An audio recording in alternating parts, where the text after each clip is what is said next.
À 1h du matin, on vient d'enlever le mort de Bamina. Oyebi, biso toko bana isu, te soko bakoya koluka ko enlever biso po basala kaka ba enlèvement nocturne wana to si to lembi. À 1h du matin, on vient d'enlever le mort de Bamina. Ils pensent que non, biso toko ba ennemi na bango. Contradiction. Comment vous pouvez vous imaginer pour la contradiction? Parce que tozo pesa son moussous. Un autre son de cloche pour gouverner Mboka na denga bien. Bon,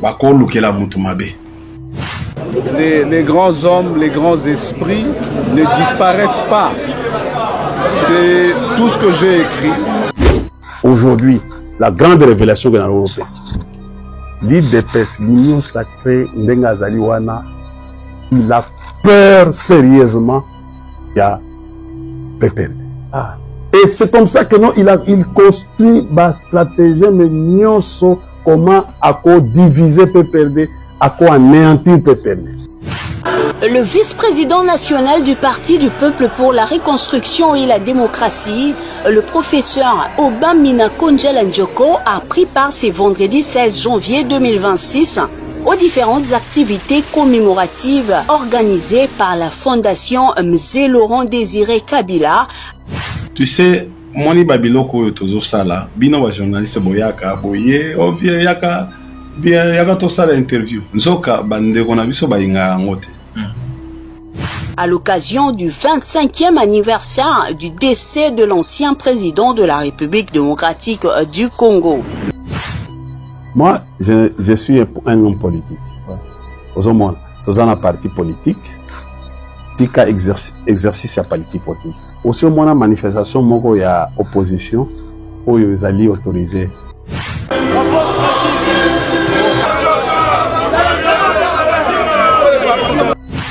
Aujourd'hui, je vais vous dire la vérité. 90, je peux te dire 100%, il y a un ministre qui va comprendre les vérités. Ils se rendent compte que non, les Raïs Kabangé, c'est les véritables Raïs à République. Savoir se prendre en charge pour notre cher Congo. En résumé, c'est ce que nous avons dit.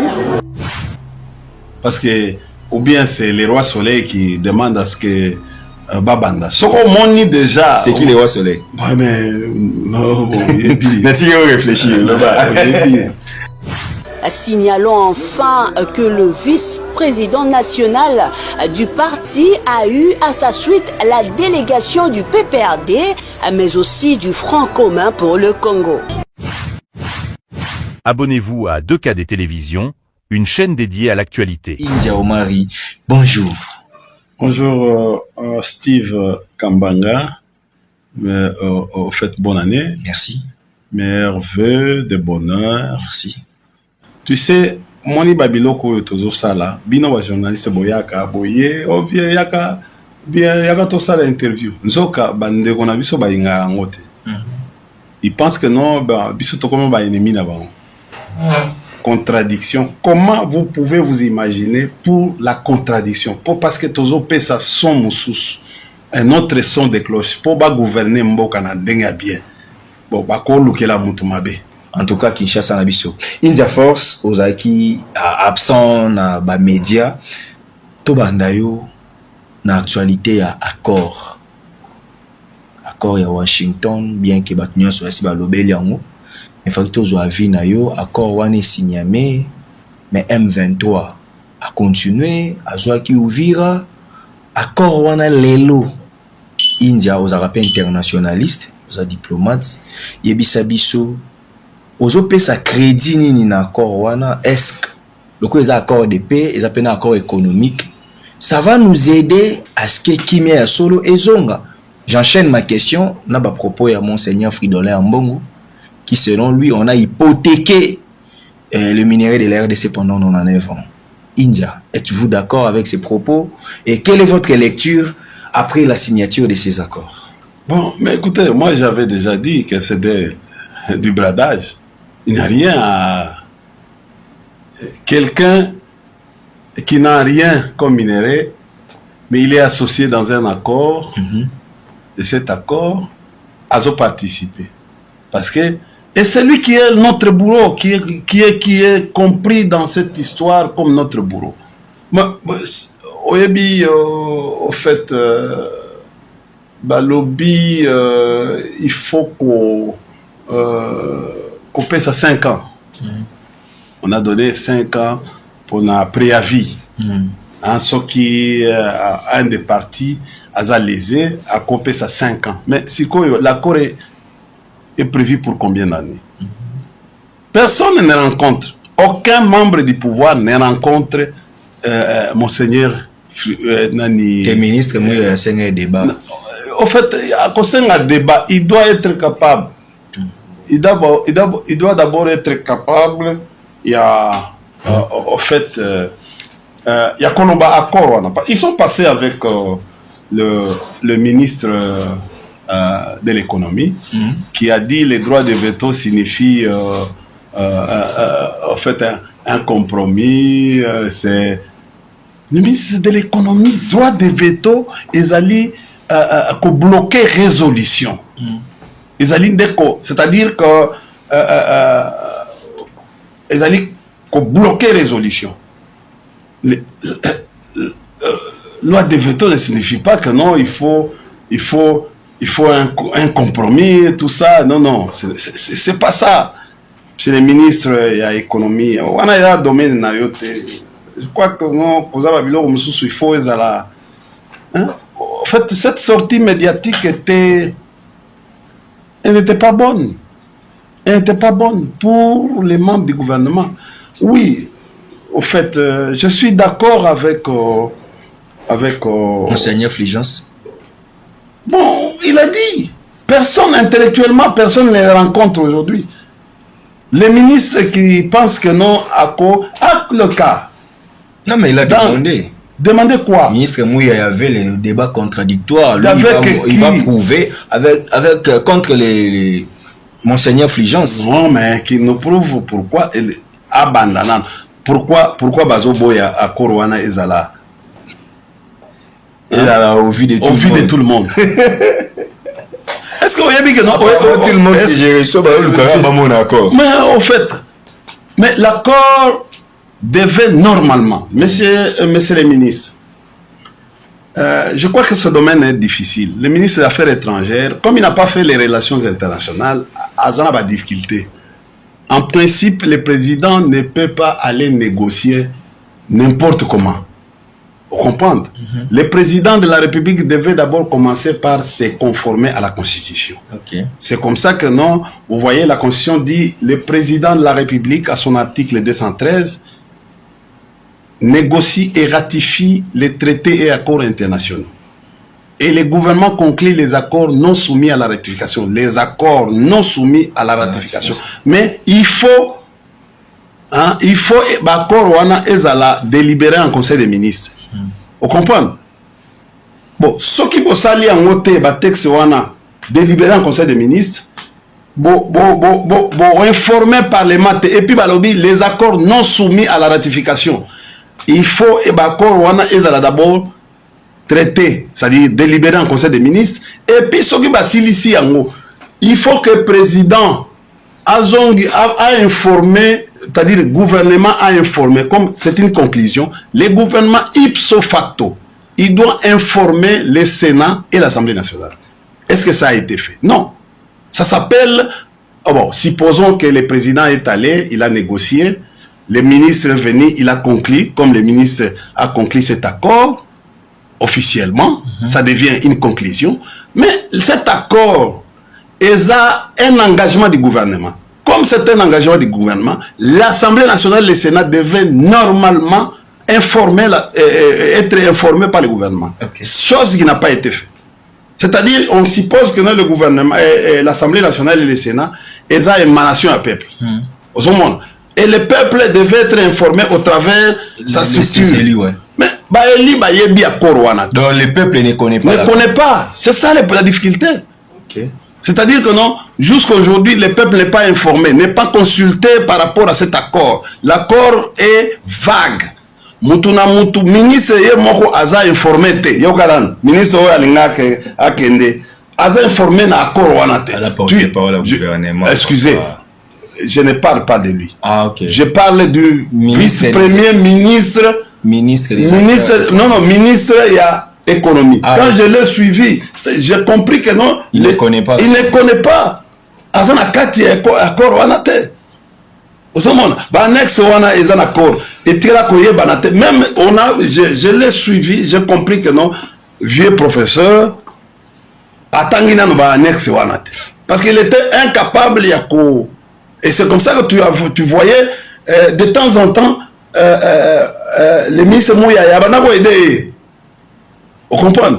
Azako aider. Je dis mais comment les ministres Mouyaya azoko koedaka mutu aza professeur à l'université? Comment? J'ai compris que non, ni le gouvernement, ni l'Assemblée nationale, ni le Sénat, bayebi akoro wana te.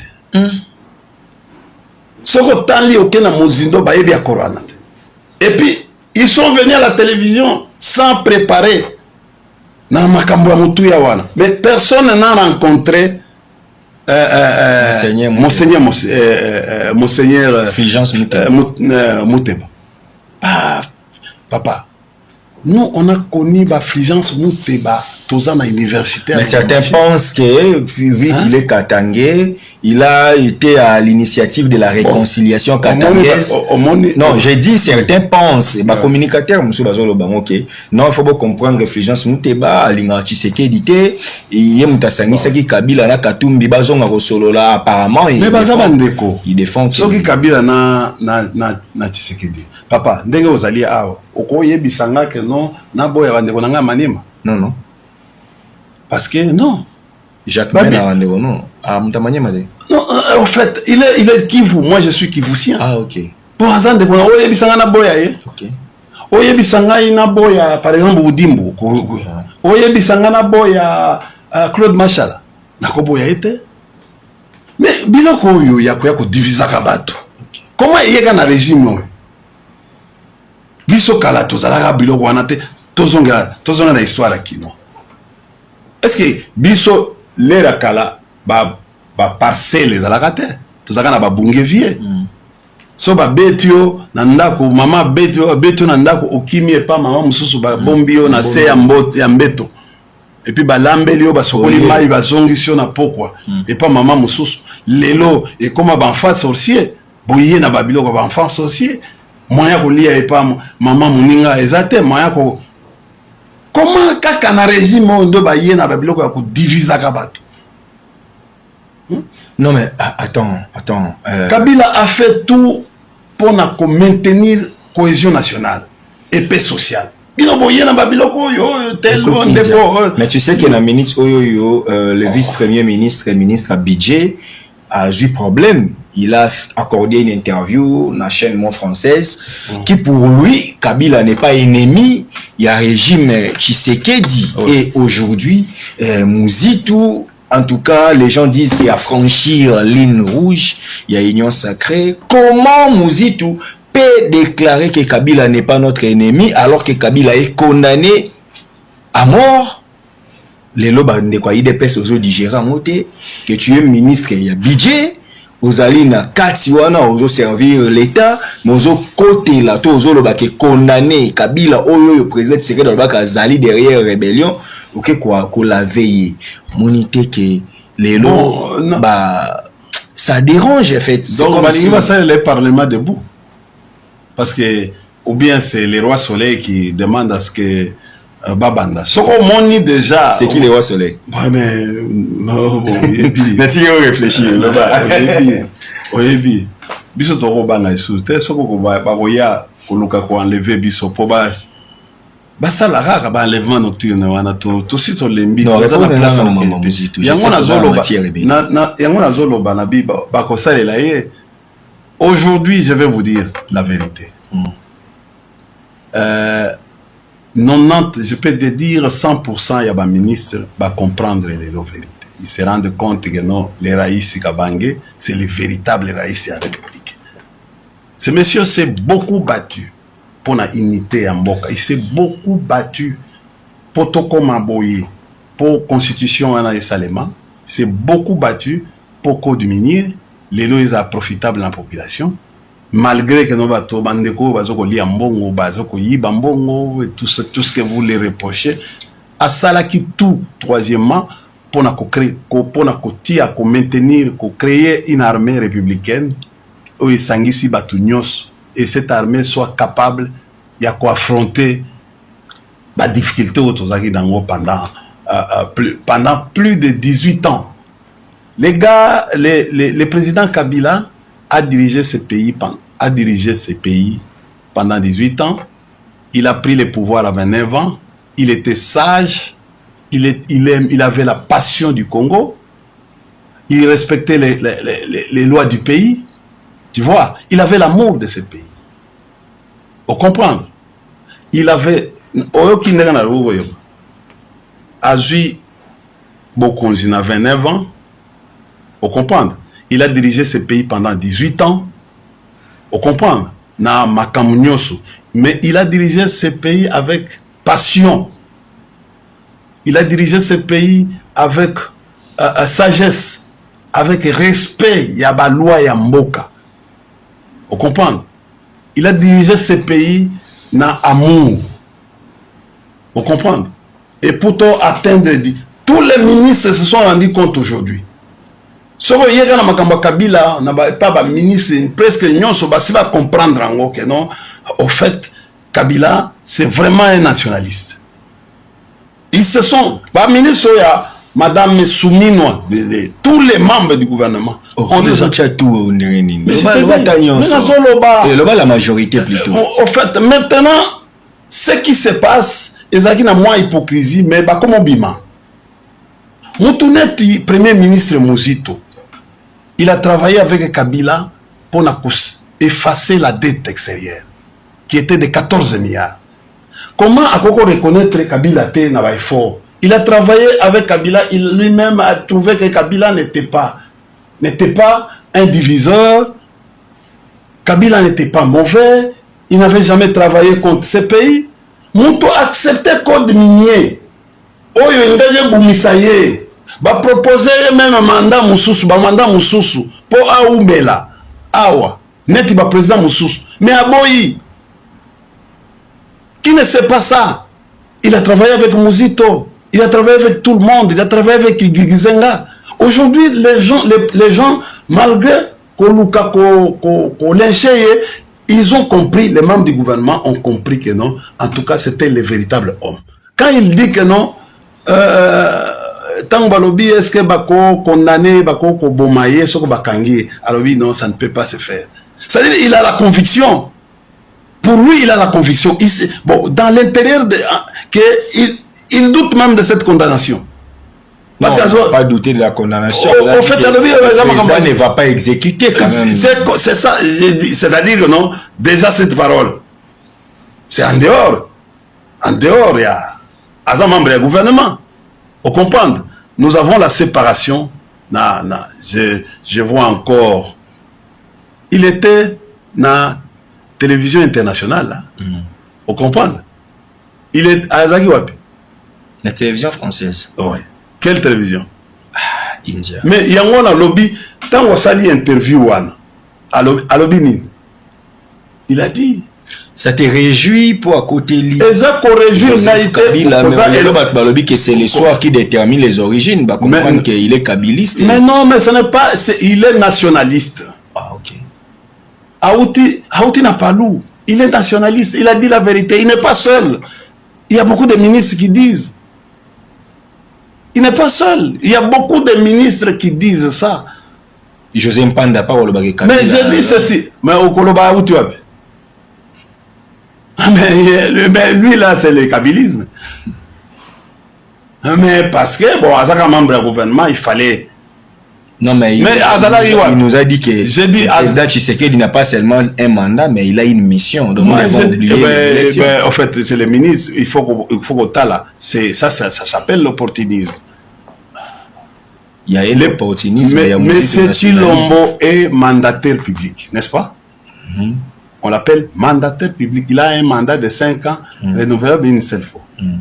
Azana, comme mission, un mandataire public, ce qui, monsieur José Panda, qui était ancien du FCC, bon, je peux dire, il a fait la transhumance aujourd'hui, pour des raisons la transhumance ou c'était le sursaut patriotique? C'est quoi ça? C'est quoi vous, hein, majorité, bon, Boyibi majorité, et puis Bokei, bon, et puis, hein? Et puis pour monsieur, bon, je ne vais pas, pour monsieur José, à comme ministre, à comme analyste à Banane, il s'est peu perdu, et il y a FCC. Ça dit c'est un kabiliste, c'est un ancien kabiliste. Donc, ce qu'on a lobby que non, M. Chilombo a une mission, a un mandat. Ce qu'on a un mandat, donc ça ne sert à rien. Ça ne sert à rien. Pourquoi il est président de la République sans mandat? Donc, on peut dire que non, il est président de la République. Au moment où on peut s'habiller langage, on peut s'habiller, on peut confirmer biso, pour ton lobby, biso ton lobby que non, a une légitimité. Parce qu'il a organisé cette élection pendant 8 jours. Quand on organise les élections pendant 8 jours, on viole la Constitution. Alors, langage, il y a M. José, et confirmé, c'est pour dire que le président de la République n'a pas un mandat, mais il n'a pas qu'il va quitter le pouvoir en 2028. Il a une mission de pacifier les pays, de réunir les pays, et cette mission peut aller au-delà de 20 ans, au-delà de 30 ans. La mission du président, d'un président de la République, est conçue dans l'article 74. L'attribution naïe, ce qu'on a l'article 74. Il y a constitution. D'abord, ce qu'on a article 69 jusqu'à l'article 89 de la Constitution, au moment où Makambo est le président de la République, même la limite à pouvoir, et bandi dans l'article 69 et dans l'article 89. Mais ce qu'on a l'article 74, ça pour l'attribution du président, et le président soit commis à cause de la langue, à cause de la Ndeko Charlie. Okope sanga constitution wana ezana simanayo na simanayo po ndeko ayeba ke no biloko nazolo ba wana nazo inventé te. Eza kuna na table wana. En attendant nyonso ezali makomi na article 74 ya constitution. Ndeko tala ba attribution eloko nini président de la République soki alingi a sala okotanga article 74. Président face à la nini. Face à la nini. Bon, ce qui a comme une mission, mon en dehors et la mission wana ezali dévolu en dehors même comme le bagano ils ont mandat, ils ont sous mandat et comme alors Constitution du 18 février 2006 telle que modifiée complétée à 6 jours. Article 74. Le président de la République élu entre en fonction dans les 10 jours qui suivent la proclamation des résultats définitifs de l'élection présidentielle. Avant son entrée en fonction, le président de la République prête devant la Cour constitutionnelle les serments ci-après. Moi, point de suspension, les noms, élu président de la République démocratique du Congo, je jure solennellement devant Dieu et à la nation d'observer et de défendre la Constitution et les lois de la République, de maintenir son indépendance et l'intégrité de son territoire, de sauvegarder l'unité nationale, de ne me laisser guider que par l'intérêt général et le respect des droits et de la personne humaine, de consacrer toutes mes forces à la promotion du bien commun et de la paix, de remplir loyalement et en fidèle serviteur du peuple les hautes fonctions qui me sont confiées. Article 74 ici. Bon, Yebisanga, Hollandais, non? Tout est dit. Tout est dit. Et le président, Yebisanga soko tali babilo ko wana ko mona ke non. Eza mission non mais c'est déjà la mission, les missions. Yebisanga soko tangi loko wana. Ko mona ke non depuis ayaki tina suka et loko mo wasali ezate. Soko tali loko wana. On va reprendre les sources. India. Mais il y a une politique déjà. Non, pardon, répétez. Tu vas comprendre déjà tous les cas, India. Reprendre quand même, pardon. Observer et défendre la Constitution et les lois de la République. Est-ce que Azo défendra? Bon, est-ce que Yoka, est-ce qu'ils ont défendu de maintenir son indépendance? Pourquoi le président ne déclare pas la guerre au Rwanda? Tanga article 86 de la Constitution. India Force. Oui, c'est ça. Tanga article 86 parce que au lobby na noté au lobby makambo ya nani ministre de l'agriculture terre le baki boulevard est vide de Kalemi. Non, on va arriver. Tanga yango article 86. Déjà oui que le fait qu'il a dit ça, le fait qu'il a dit ça, déjà beaucoup pensent que Moïse Nzangi approche à Corneille Nanga et puis comment le ministre de l'agriculture a le membre de défense. Bon yango wana. Tanga na article 87. Le président de la République déclare la guerre par ordonnance délibérée en Conseil des ministres. Après avis du Conseil supérieur de la défense et autorisation de l'Assemblée nationale et du Sénat, conformément à l'article 143 de la présente Constitution. C'est-à-dire que quand il y a une menace, il constate une menace grave, des circonstances aggravantes où il y a menace. Il doit faire quoi? Il doit déclarer la guerre. Pourquoi le président ne déclare pas la guerre? Mais il n'a pas reçu l'autorisation de l'Assemblée nationale. Non, on dit, on commence par il déclare et puis il y a le régime informatif. C'est-à-dire il doit déclarer Tango avis à conseil de la défense. Il y a déjà un avis à conseil de la défense. Mais pourquoi il ne déclare pas la guerre? C'est la question qui...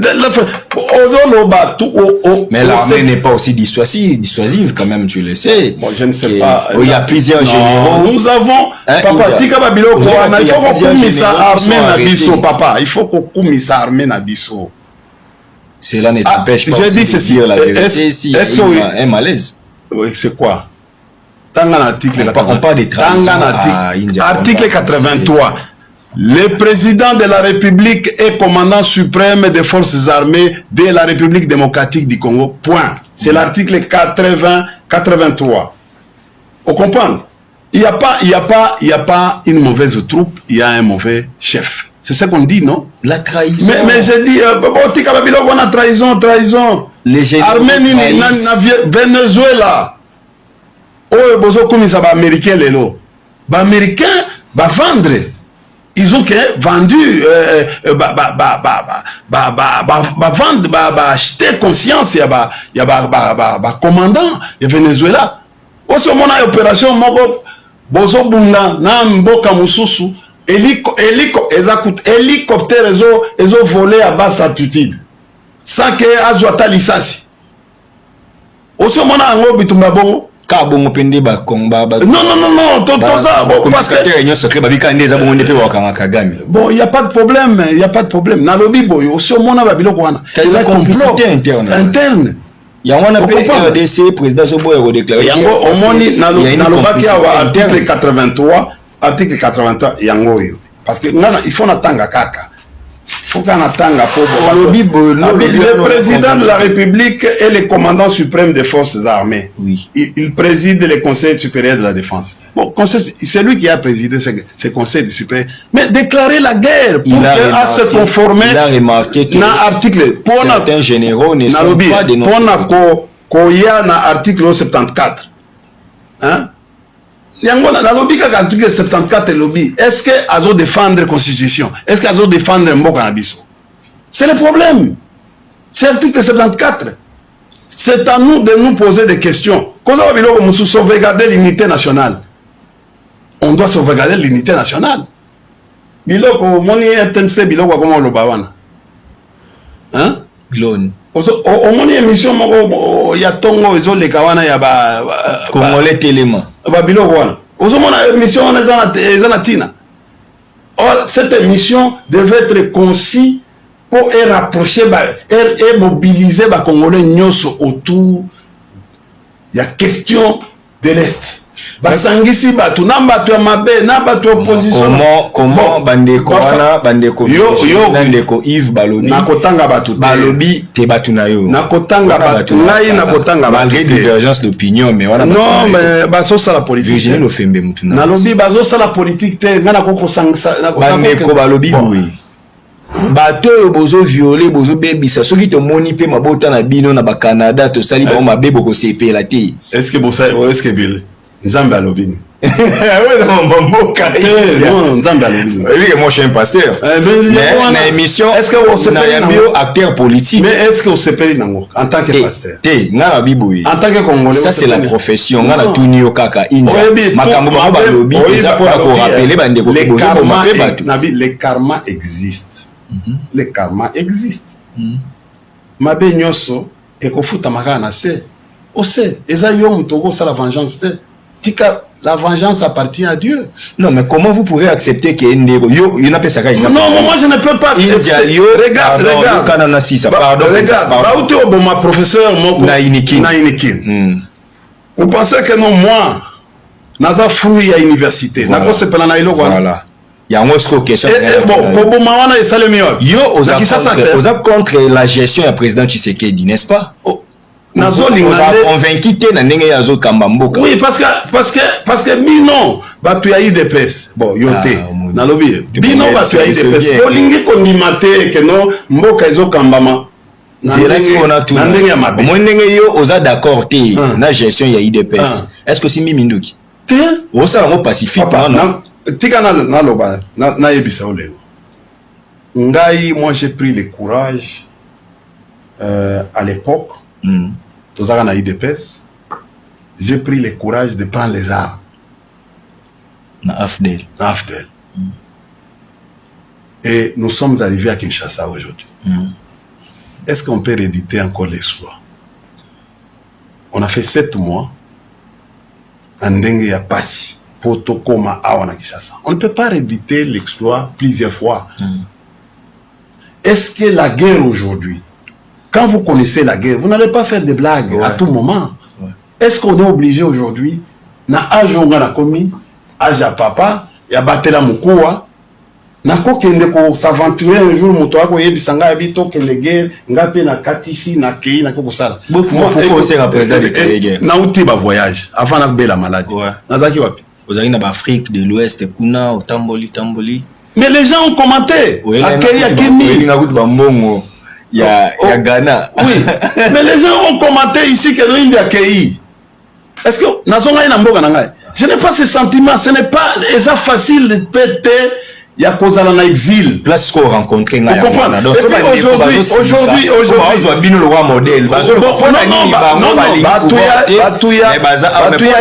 union sacrée doit tuer les Congolais pour les pouvoirs. J'ai dit ceci, je ne suis pas là. Batouya union sacrée. Bazotinda na ba conflit na bango unité parce qu'ils sont venus faire vengeance. Vous comprenez? Bah y a qui régler ba compte. Rappelez-vous qu'il y a un discours d'un président qui avait dit si j'avais à se venger, je devais commencer na ba afre onyo songa la joie, je devais commencer par le régime de Mobutu. Avant Nassisa na régime ya Kabila. Est-ce que c'est un bon discours? Il nous a, pour nous intellectuels, nous avons toujours dit ces discours nous rappellent. À chaque fois, nous sommes en train d'avancer. Un président de la République qui devait être l'unificateur ne peut pas nous diviser, ne peut pas avoir une idée de se venger, parce que c'est déjà consommé. C'est un message qu'il a lancé à nous, qu'il a lancé même aux Mobutistes, qu'il a toujours une idée de pouvoir se venger. C'est ça, non? Mais c'est lui qui est blessé, oubli difficile. Non. Quand tu imaginons un père victime de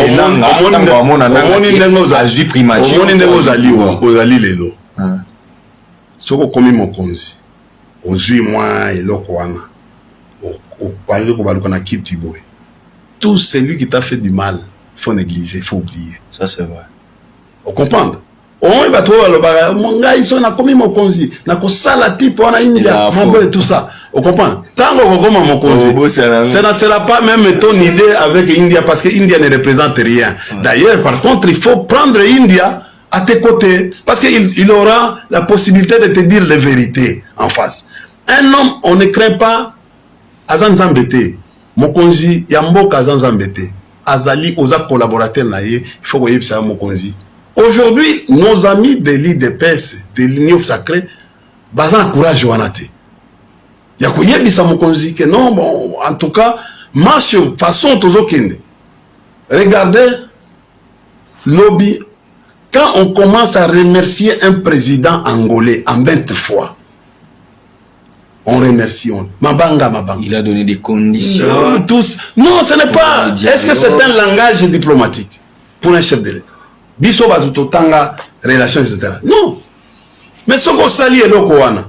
C'est pour que non, Mokozi Mboka, il a l'image de l'ensemble Mboka Nambiso. Quand il va là, il ne va pas seul, il représente l'opposition, il représente la majorité. Mais ce qui te montre, moi, Kokoso, Toloba, Boye ko enlever Biso na Butu. Mabeke mamba mamba babebe les pesa ba jeune wana ba umba komina bango bata makangite. Non mais yoka tango makambo ya kaba e bandaka.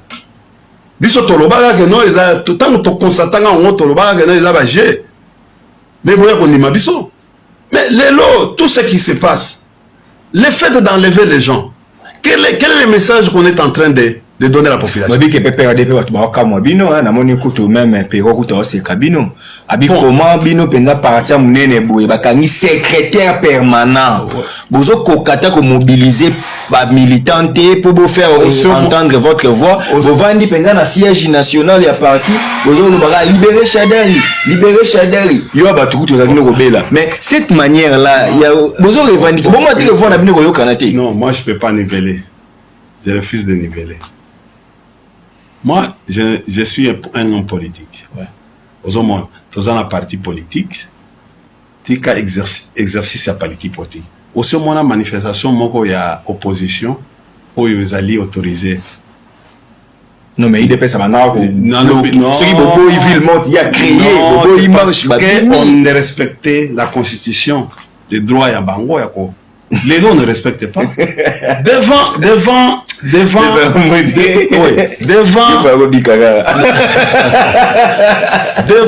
les colériques,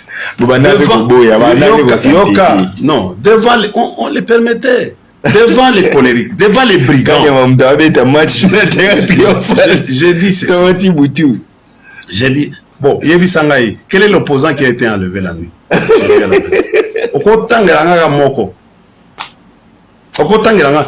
Quel est l'opposant qui a été? Et d'ailleurs, moi, je n'ai pas eu. Non, il y avait quoi? Mais posez la question à Franck. Franck, Batounaye, Bayako Beta, garde républicaine. Bon, comme c'est lui qui maintenait, ça vient d'Angaï.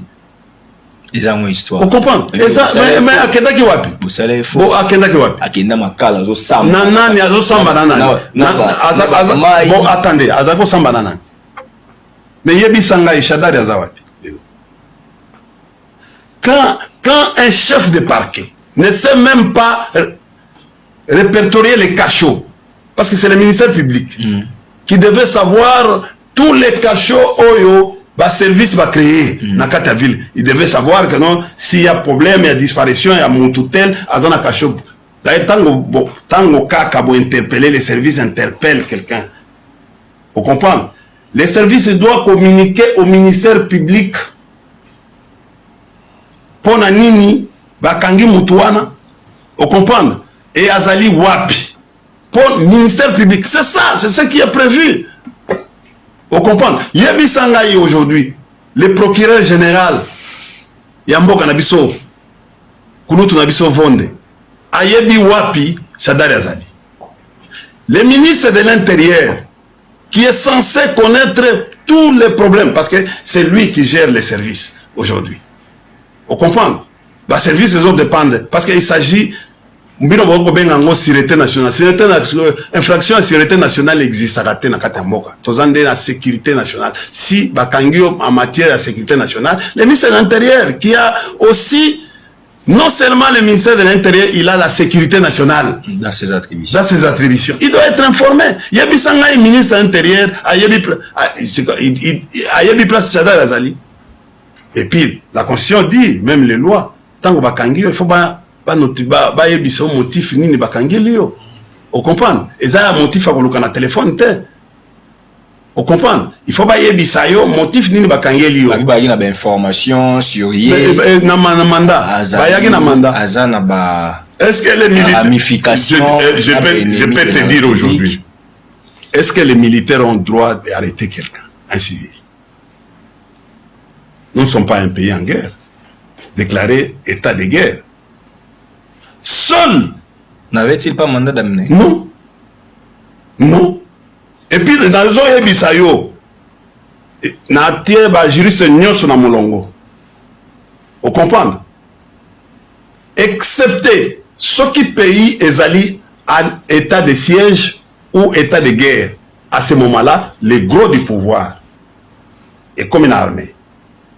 Les gros du pouvoir, c'est-à-dire que non, instaurer un régime martial, c'est-à-dire bon, pesi ndingisa na armée, banda ko sala. Aujourd'hui, seul parti, ezali Ituri na Nord Kivu.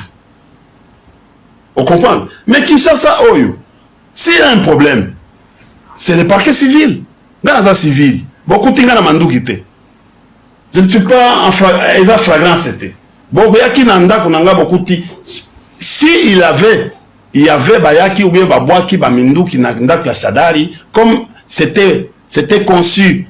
Et là on a bango montage il fallait ba ki la biso mamanduki po ba kanga biso en flagrance. Et simba parce que to dénonça qui en avant.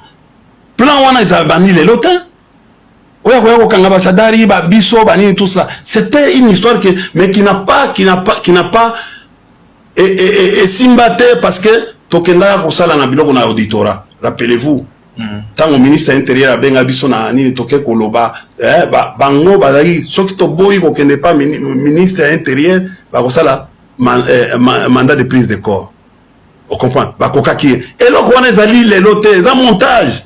On comprend? Ezala qui en fait nene ezali lelo vérité ezali bazui Shadari pour comme otage. Les pouvoirs, en fait, mais après on est primature. Tu es en train de dire des choses. Moi, je ne vais pas me réduire. Si qu'un journaliste ça la bilo qu'on a eu, si il veut se moquer de nous, il se moque de nous. Mais pression, qualité à pression. Vous êtes un parti de l'opposition. Non, nous ne pouvons pas faire devant les brigands. Devant les brigands, quel est le comportement qu'il faut faire? C'est l'intelligence qu'il faut placer au service. C'est pour cela que nous, aujourd'hui, la grande révélation que nous avons faite. L'IDPS, l'Union sacrée Ndenga Zaliwana, il a peur sérieusement, il y a PPRD. Et c'est comme ça que non, il construit ma stratégie, mais nyonso, comment à quoi diviser PPRD, à quoi anéantir PPRD. Tala mikolo, il va commander, à quoi linga, à diviser batou, à créer, mais même ce que ça dit, il tout le monde n'a pas besoin ici, il y a déjà. Nalobi, non, Tokozala Kaka. Pourquoi? Parce que, on comprend, au monde balobaki, oh non, dialogue, conseil matin, dialogue, ça. Revenir. Je vous avais dit dans une démission, le dialogue va s'imposer. Balinga. Babi bango baza na posa na ngote. Mais so baza na posa na ngoba, comment na posa na ngoba? Parce que bazo luka numéro ya Kabila. Na ba téléphone. India. Mais je t'ai dit. Président Tshisekedi non, souci na bango, yozo comprendre souci na bango. Souci na bango yango wana. Souci na bango yango wana. Kosa. Oh, kosa leka.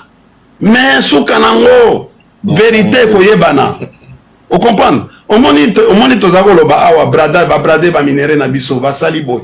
Vous avez donné à la France la cartographie à ma minéré na biso. N'est-ce pas? Moïse Katumbi a yebisibino, les mines n'existent plus. Boyako bo attaquer Moïse. Il a dit la vérité, les mines n'existent plus au pays. Les mines ont déjà été distribuées par les concessions chinois, tout ça. Il y a des Américains côté wana, il y a des or, tout ça. Ils ont déjà. Mais les lots, vous voyez, au Kamati sous Kamati, français, bo pesi bango cartographie. Incapable à certifier minéré. Boye bo brader ba ressources. Bon. Comme en Venezuela, parce que rappelez-vous que Venezuela a salaïka la biloko. A nationalisé. Mais non, mais vieux. Et puis tu avais ça hier. Ah. Mais après, bah, il y a quoi enlever. Madou. Non, parce que au moins, il y a comment les lois, non, c'est une zone d'influence. Mboka Yabatu. Mboka Yabatu. Bolobi, c'est une zone d'influence. Beaucoup y a Kosomba Bilo côté. Mais nous sommes en train de vivre. Quand Moutouneti, pasteur Monseigneur Fulgence Moteba, à lobby Bilo Solo, on a bradé nos mines, nos minéraux. On a bradé nos minéraux. Nos ressources, on a bradé. Bah, à lobby, mais bien, Bolobi, Bolobi, pour 5 ans. Mais 5 ans, on peut ça date, combien l'exploitation, ça prend combien de durée? Contrat chinois, il a 15 ans, non? Mais, Toye Baki. Bon, mais, Oyo Boyebi, il a combien? Comme c'est 10 ans. Tant sous. Mais, il y a un nini, Mokonzi Mboka, Naba Oyo, Mamba gouvernement, Bazo Bomba. Et le quoi. Mais va traiter en le parlement comme ça, bisogno sur Toyoka. Toyoka n'a pas annexe wana. Comme ça va tirer en gros la discussion. Et pourquoi? La Constitution dit quoi? La Constitution à son article 213 dit clairement, alinéa 2, quand le gouvernement conclut l'accord non soumis à la ratification, cet accord doit être traité en Conseil des ministres. Et puis, par après, il faut pas informer l'Assemblée nationale et le Sénat. Est-ce que ça qui est en procédure? Parce qu'il y a un accord non soumis à la ratification. Alors que, normalement, il y a 4 conditions pour qu'il soit un accord. Premier accord, les alliés aux négociations. C'est l'apanage du président de la République. La conclusion, deuxième phase. La conclusion est l'apanage du gouvernement. Et le gouvernement Azali directement au Parlement. Troisième, Azali au fait conformité. Il faut que cet accord passe au Parlement pour que le Parlement regarde si ce que le gouvernement a conclu est en conformité avec la Constitution de la République. Et la quatrième phase, c'est la ratification. Alors que alinéa 1 dit que le président de la République négocie et ratifie les traités et les accords internationaux. Comme c'est un accord international. Mais,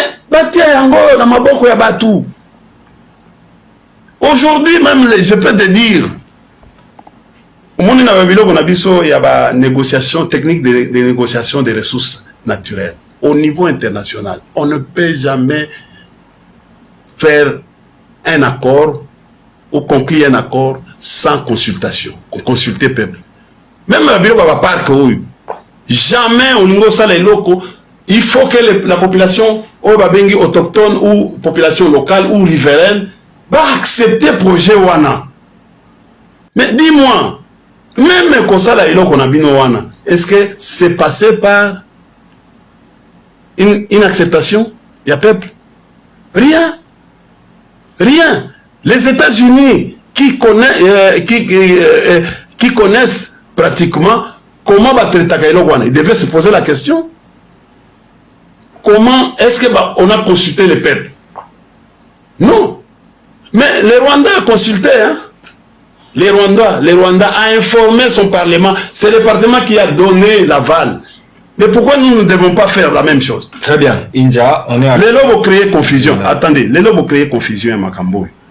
Binomoko. Parce que Bolingi va gérer cache-cache. Bolingo Bokosa Kibiso. Borobaki que non. Oh, ils ont côté comme un beauté qui m'a belé. Bokosa Kibiso que non, les maires. Accord de les maires. Mais oh, ils ont plus que les maires. Oui. Parce que oh, ils ont comme mon ana.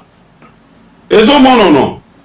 Les Américains vont dire que c'est le théâtre. Les Européens vont dire que c'est le théâtre. Non, ils théâtre. Oh, ils ont qui les maires. Banani si vous avez côté Kamboka. Et ça bino. Vous avez un accord de maires. Oh, ils ont pire accord de les maires. Parce que l'accord de les maires, il est là. Moment n'a gangoté. C'est bon, India Force, c'est bon. Calme-toi. Tout si c'est mission.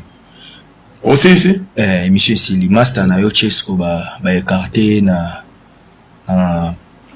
poste qui na ensemble. alaki coordonnateur ya province ville province à Kinshasa ba remplacé par Mike Mukeba Inkoso. Mike Mukeba a commis coordonnateur provincial. Il y a Mati, il y a combien de Ba nommé une soutien. Ponani. Ah olo baki ya koma ngine biloko na munoko ya pouvoir ba mastani belé ba na pouvoir ba lobby ou bien yo ba lobby bon so ça ba lobby mais azaka toujours na ensemble ouais mais azaka toujours na Moïse azali ouais bon makamna eye a lobby ni yo tuna na lobby te na tikal ko réagir bon c'est à dire que non alingi si vous voyez on fait le jugement à la place. Et yo ndete. Mukebai a remplacé Kalombo. Est-ce que ce qui Mukebai a sa dynamique papa, biso to comment to melipet. Il faut peut-être to tiki la bino ba gene ba yat. Okukanga maka toza isu na énergie te. Tant on a na zo boye biso que je ne peux plus aujourd'hui rêver un jour, je ne peux plus, parce que je n'ai plus d'énergie, je ne peux pas penser, j'ai déjà fait ça, je ne peux plus revenir, Nazoloba clairement, je ne marche pas. Ce que conseil nous repère ça bateau aussi Mbinduki. Mais nalobi papa, Nazoloba awa. Conseil botika biloko wana boya. C'est comme ça qu'on dit dialogue inclusif. OK. Biso toza batu tobunda na mayeli tobunda na koloba eloko ezosuwa bango lelo ezosuwa pouvoir exactement la vérité bakoloba biloko tuzo eleki kutu manduki donc yibi maloba nanga puissance ile beleki ya lisasi faut foutre droit de terre mais non boye na bazoloba olobi tata omoni biloko tozosala lelo OK toyebi ba brigand toyebi ba colérique comment ils agissent biso tolobi bo kuna te mais oyo ezo kusala bango pasi oyo toujours lelo ba bomo kanga bien ba journaliste combien de journalistes baza enlevé ebele na yoki que no petit na John Kabamba bakangi on comprend ba enlever qui apparaître déjà ba tiki moi comment na pesi mbote place zali omoni ba biloko wana c'est le régime est devenu colérique. Pourquoi? Parce que et puis bazo kotisa mokonzi ya mboka na mama kambu parce que non, moi je pense que conseil na vos pesa na ba service bo bengaba bo luka bo recruter des meilleurs communicateurs, des meilleurs communicants, bo former bango, donner yebisa bango tel ministre va passer bango ba élément de langage à tel chaque ba ya na TV ko bricoler ba ya na TV ko sala ba débat na biso et ceux qui sont capables va ko diminuer et puis ni commissaire bino ki ba si ko mitro na ndako ba journaliste ne ba koma ba analyste politique banani bino ba politique bovandi non ba journaliste ba koma ba analyste politique ata so bakangi yo. Il y aura d'autres journalistes qui vont naître. OK. Vous comprenez? Ça ne sert à rien. Non, to comme mon aba TVR moko quand tu m'as dit tout à l'heure maintenant les services commencent à vous utiliser pour instrumentaliser bino contre tel. Comme la vie est difficile aujourd'hui. La vie est devenue difficile. Journalistes va présenter moi et l'autre et surtout bandeko va passer à peine bon côté. Oui, je vais vous dire la vérité. Or bazum bongo bazoko yiba mbongo makasi. Mais bazo pesa. Regardez, vous êtes conscients. Nous à notre période, un journaliste était roi. Était roi. Au moins yoka. Au moins on a eu blog à Fumutoto. Vous comprenez? Non, Alek Nangai, Ayebi, Yemoko Ayebi Tangazawo Yana, na ICC, na Ayebi. Ayebi? Babia la gina regroupement Fifi Masuka. Non, mais au fait, ce que mon niveau, comme un niveau, c'est-à-dire à Souki, comme un niveau à Souki. Il dit que non, il est le premier. il y a pas d'eux à soutenir le président. Mais bah non makaete, à comprendre été. Yo pour vendre baba de tout shit. Non, moi j'ai eu beaucoup de Tika, pour le bananga été, le bananga tout. Depuis le mois j'ai eu plusieurs ordonnances. Vous comprenez? Ouais, écoutez, c'est pas donné n'importe qui. Bon, via notre tolinga, même comme député. Souvent on faut pas nommer yo.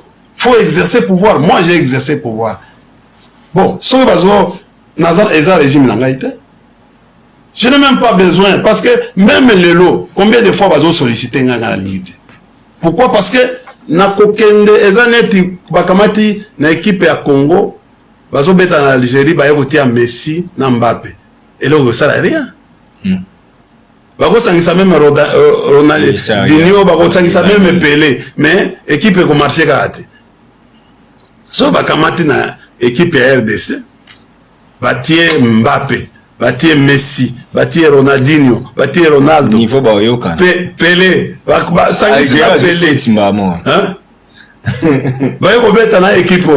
C'est-à-dire que non, il y a toujours des problèmes. Ce qui, au moins, le problème, il y a dans la vision, il y a ingouvernabilité à pays.